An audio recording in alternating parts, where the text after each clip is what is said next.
Liga Champions, Man City bertemu Atletico. Ini kata Guardiola. Hasil undian perempat final Liga Champions mempertemukan Manchester City menghadapi Atletico Madrid. City melaju ke perempat final untuk musim kelima secara beruntun setelah mengalahkan Sporting CP 5-0.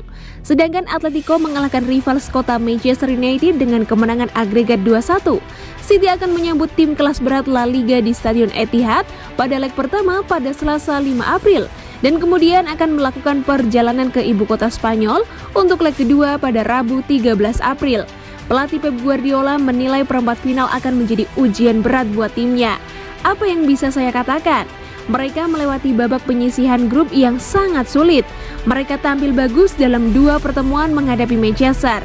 Jika berhasil mengalahkan Atletico, City juga akan menghadapi ujian berat lainnya, yakni menghadapi pemenang antara Chelsea atau Real Madrid di semifinal. Namun Guardiola tidak mau memikirkan terlalu jauh.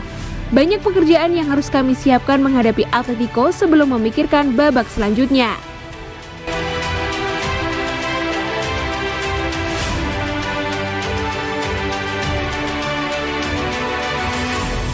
Fans Manchester City diharapkan tidak berekspektasi tinggi kepada Julian Alvarez. Manchester City akan kedatangan amunisi baru di lini serang saat pramusim Juli 2022 mendatang. Julian Alvarez yang sudah dibeli pada bursa transfer Januari 2022 dari River Plate akan bergabung bersama tim mulai musim depan. Pemain Argentina ini digadang-gadang sebagai penerus dari Sergio Aguero karena penampilannya yang impresif bersama River Plate. Namun ex-striker Man City Paul Dickow menyarankan fans The Citizens agar tidak terlalu berekspektasi tinggi yang berujung membebani sang pemain. Dickow menilai bahwa Alvarez akan butuh waktu untuk beradaptasi dengan tim dan juga Pep Guardiola sebagai sang pelatih.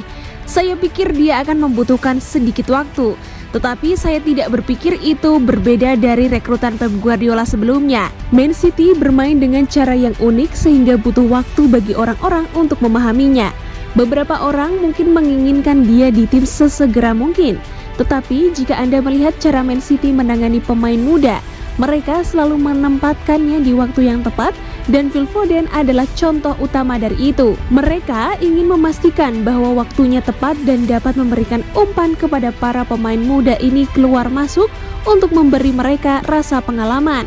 Julian Alvarez tidak akan berbeda, tetapi jika Anda melihat golnya, maka kami bisa melakukannya.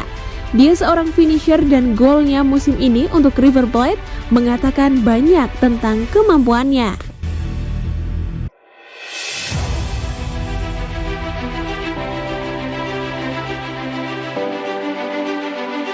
Guardiola pastikan Man City tetap bergairah tinggi hadapi Piala FA. Manajer Manchester City Pep Guardiola menegaskan pemain-pemainnya tidak kekurangan motivasi meskipun bertanding dalam berbagai lini sepanjang musim ini dan lebih bertekad dari sebelumnya untuk pergi ke Stadion Wembley guna mengangkat Piala FA. Ditanya apakah dia merasa sulit memotivasi para pemainnya menjalani laga melawan Southampton karena mereka juga harus bertanding dalam kompetisi besar lainnya. Guardiola menjawab bahwa dia menghormati Piala FA dan bertekad untuk terus maju. Bagaimana bisa Anda menanyakan soal ini kepada saya ketika dalam 6 tahun terakhir ini kami selalu memainkan setiap pertandingan seolah semuanya pertandingan hidup mati kami? Saya tahu betapa sulitnya pertandingan tandang di Southampton. Maaf, saya percaya sekali kepada tim saya, pemain-pemain saya. Saya tahu sepertinya semuanya menghilang, tetapi saya percaya sekali pemain-pemain saya akan mendatangi setiap kompetisi dan menunjukkan diri siapa kami. Saya ingin melakukan hal ini bersama pemain-pemain ini. Saya tidak akan mengganti satu pemain pun selama 2 bulan ke depan. Dalam Liga Premier kami tengah di depan. Saat ini takdir kami berada di tangan kami. Kami semakin mendekati Piala FA. Saya tidak menghitung kompetisi. Saya tahu betapa sulitnya nanti di Southampton.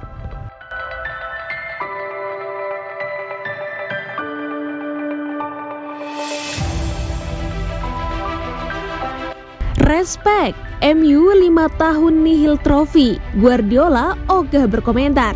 Josep Guardiola tidak mau mengomentari kesulitan Manchester United. Sebagai pelatih Manchester City, dia tidak tahu apa yang terjadi di Old Trafford. Keterpurukan MU jadi cerita utama sejak keputusan pensiun Sir Alex Ferguson pada tahun 2013 lalu. Sekarang sudah 9 tahun berlalu, MU lebih sering berganti pelatih daripada meraih trofi. Setan Merah terakhir merasakan trofi di era kepelatihan Jose Mourinho 5 tahun lalu. Ole Gunnar Solskjaer gagal memberikan gelar juara, meski sudah bekerja sebaik mungkin untuk mengembangkan tim. Teranyar, MU tersingkir dari Liga Champions 2021-2022 dan dipastikan tidak bisa meraih trofi musim ini. Untuk klub sebesar MU, 5 tahun tanpa trofi adalah catatan yang sangat buruk. Terlebih, MU sudah berulang kali ganti pelatih, berulang kali merombak skuad tanpa perkembangan signifikan. Saya ingin memberikan opini saya soal United, tapi saya tidak berada di sana. Saya tidak tahu apa penyebabnya. Saya menaruh respek terhadap United, tradisi mereka, apa yang mereka berbuat bersama pelatih sebelumnya, pemain-pemain mereka. Salah satu alasannya nihil trofi, menurut saya karena pesaing-pesaing mereka juga bagus. Musim lalu mereka finish di peringkat 2 dan berjuang sampai 3 atau 4 pertandingan terakhir. Lalu tim-tim lain meningkatkan standar mereka. Saya tidak tahu apa yang terjadi, saya tidak berada di sana. Saya sudah berulang kali mengatakan bahwa apa yang kami lakukan beberapa tahun terakhir luar biasa.